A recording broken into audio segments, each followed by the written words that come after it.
ஞான இருதயத்தை பெற. சங்கீதம் 90வது அதிகாரம் 12வது வசனம்.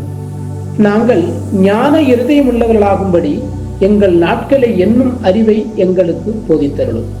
அன்பான சகோதர சகோதரிகளே, மோசே கர்த்தரிடத்தில் வைத்த இந்த வேண்டுகோள் காலத்தின் அருமையையும் நம்முடைய வாழ்க்கையின் தற்காலிக தன்மையையும் வலியுறுத்துகிறது. எங்கள் நாட்களை என்னும் அறிவு என்பது ஒரு சோகமான உண்மையை ஏற்றுக்கொள்வதாகும். நம்முடைய ஆயுட்காலம் மிக குறுகியது. மேலும் நாம் இந்த உலகத்தில் ஒரு பயணியாக இருக்கிறோம்.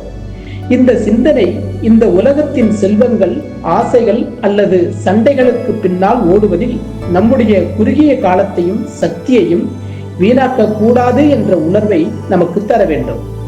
இங்கே ஞானம் என்பது வெறும் உலக அறிவு அல்ல. இது நம்முடைய வாழ்க்கையின் இலக்கையும் கர்த்தருடைய திட்டத்தில் நம்முடைய பங்கையும் புரிந்து கொண்டு அதற்கு ஏற்ப முன்னுரிமைகளை அமைத்துக் கொள்வதே ஆகும். நாட்களை எண்ணுவது ஒவ்வொரு நாளையும் தேவனுடைய சித்தம் செய்வதற்கும் கிறிஸ்துவின் சுபாவத்தை வளர்த்துக் கொள்வதற்கும் பயன்படுத்த நம்மை தூண்ட வேண்டும். ஏனெனில் நாம் உண்மையுள்ளவர்களாக இருந்தால் மட்டுமே நித்திய ஜீவனை அடைய முடியும்.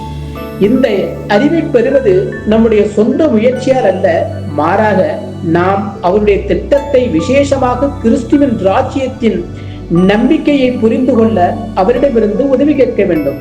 அன்பானவர்களே, நம்முடைய நாட்களின் ஒவ்வொரு மணித்துளியையும் நித்திய வாழ்வுக்கான முதலீடாக மாற்றுவோம். நாட்களை ஞானமாக பயன்படுத்தக்கூடிய ஞான இருதயத்தை பெற கர்த்தரை நாடுவோம். மீண்டும் ஒரு வசனத்தின் ஆழமான சத்திய விளக்கத்தோடு நாளை சந்திப்போம்.